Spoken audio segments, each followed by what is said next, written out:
A black screen on your Toshiba Satellite is often caused by Windows startup problems that can be repaired. We will work through recovery options, repair boot files, restore system components, and get your laptop booting normally again. A lot of errors pertain to this problem, and we're going to go ahead and jump into what should hopefully be a pretty straightforward process, guys. And we're going to go ahead and jump right into it. First thing I'd recommend doing would be to actually go ahead and boot to the troubleshooting utility on Windows 11.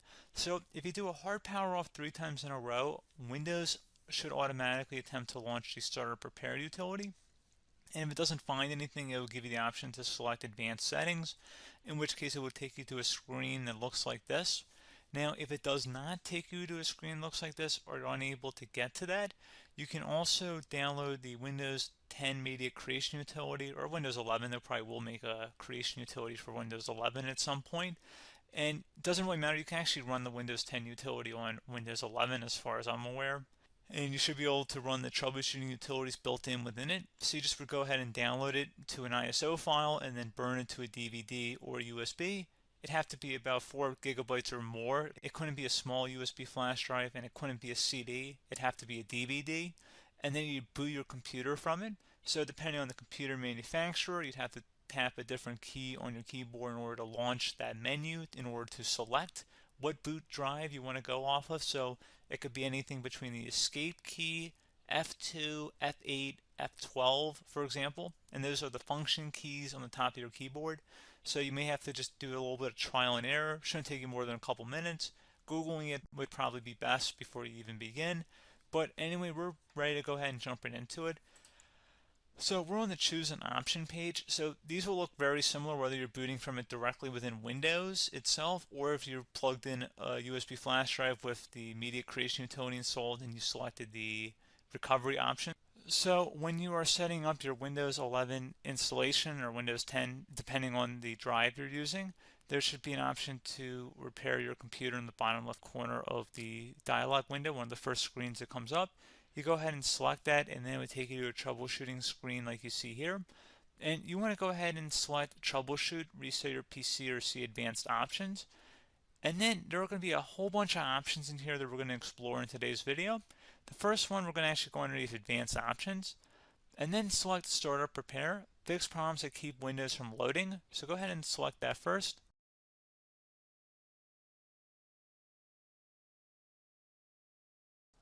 Okay, so you can see it could not repair our PC. That was our first option we could try. Something else, if we go back into advanced options here and then select troubleshoot, we're going to go underneath advanced options again. You can go ahead and actually access safe mode by selecting startup settings. And then if you select the restart button, you have the option on the screen select safe mode with networking, which will give you a key on the screen. It'll tell you which key to press to enter that. I believe it's the F7 key. It'll do that for you. I'm not going to go over that in today's tutorial because I don't really want to go into safe mode, but you're more than welcome to attempt that by going into here and then selecting restart. Again, it'll launch another screen. It'll say what key do you want to press, and it'll give you like 7 or 8 different options, and you want to select safe mode with networking. There's also an option for a command prompt too, but that's going to be something we're going to cover later in this video, and we don't even have to go through that in order to access it. So that's why I'm not going to really push for that, because unless you know exactly what's causing the problem, you probably don't need to go into safe mode. Unless you're trying to recover files, in which case then you definitely can go into safe mode, but we're trying to actually recover our computer here. So I hope that makes sense. Something else we can also try here as well would be to uninstall updates, remove recently installed quality or feature updates from Windows. So if you go ahead and select that, you can uninstall the latest quality updates, which generally is the more day-to-day updates. Feature updates are the less regularly released ones, like the big ones. I would equate it to service packs in like Windows 7 and Windows Vista and Windows XP. So larger updates that occur once or twice a year at most. And the quality updates are more just a regular update. So probably obviously depend, it'll take longer if you're going to try and uninstall the latest feature update versus quality update. And maybe you don't need to go back that far. So just giving you guys a couple of pointers with that. Something else you can also look at here, and we're going to jump into the command prompt in a little bit, but you can select System Restore, which will use a restore point recorded on your PC to restore Windows. And this is something I would highly recommend here, guys. So select Next. Assuming you have a restore point saved on your computer, you go ahead and select the most recently created one, and you'll select next, and then you'll select the drive. You shouldn't actually have to select the drive. You can scan for affected programs, but we're going to keep it all default here, and then we're going to select finish. So once started, system restore cannot be interrupted. Do you want to continue? I think we're going to select yes. I don't think we have anything better to do on our computer right now, so just give it a moment here to initialize. It will take a couple minutes to run, obviously depending on how large your hard drive is and how much is saved on the system restore point. So just give it a couple minutes here.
System has been restored successfully. We're going to go over a couple different methods in addition to that if that did not work. So I'm just going to pause the video and we're going to start back on the recovery screen that we started with. Okay, so a couple other things we can try here too. If you go back into troubleshoot, you can select reset your PC, while you choose to keep or remove your personal files and then reinstalls Windows. You can select to keep my files, which will remove apps and settings but keeps your personal files. You can also select remove everything, which will remove all of your personal files, apps, and settings. So this is more of a factory reset, the second option here. First option, it should not delete all of your personal files. However, it will pretty much clear most of your programs, and keep in mind, there's no guarantee that your information, number one, is even still available and easily recoverable on your computer to the point that you actually would be able to recover anything. And the second point is that there's always a chance that it won't actually recover and it will just do a factory reset anyway. So there's no guarantee that actually would keep your files anyway. So I would recommend trying to get a recovery tool and backing that up first before selecting it anyway.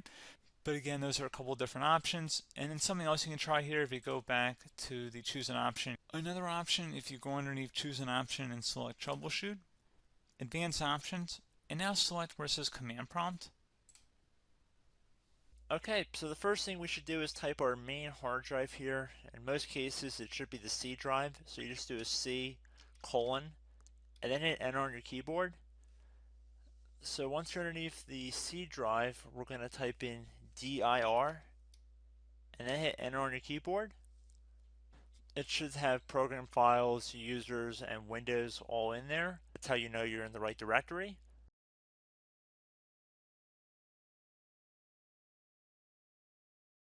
In some cases, it might be the D drive as well, so just keep that in mind.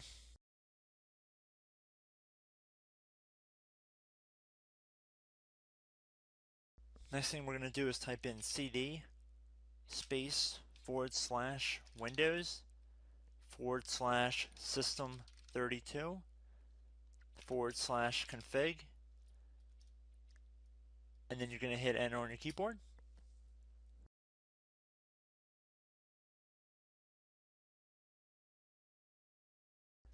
So now you're going to type md space backup. If you've seen other tutorials, it might also say to put down md backup. That's because the backup name is pretty common when you want to back something up. So you can name this whatever you want, doesn't have to be backup. So if you've already made a backup folder in the past, you could do backup 1, for example. So once you're done setting the name you want the backup to be called, hit enter on your keyboard again.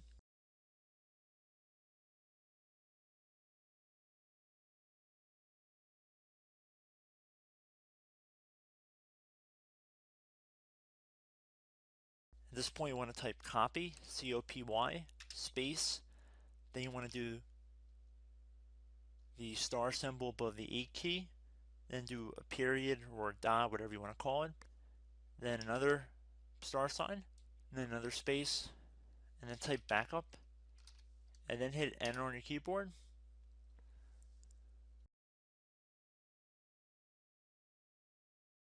Now you want to type cd reg back, REGBACK,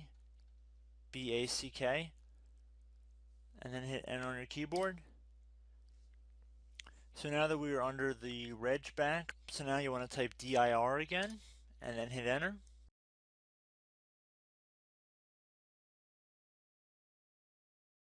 So now at this point we're going to type copy again. So copy, space, star sign, dot, another star sign, space, and then 2 dots. So we're going to type copy, space, star sign, dot, sign, star sign, dot, dot, and then hit enter on your keyboard again. So for overwrite, you want to overwrite all. So type A on your keyboard, so capital A, and then hit enter on your keyboard.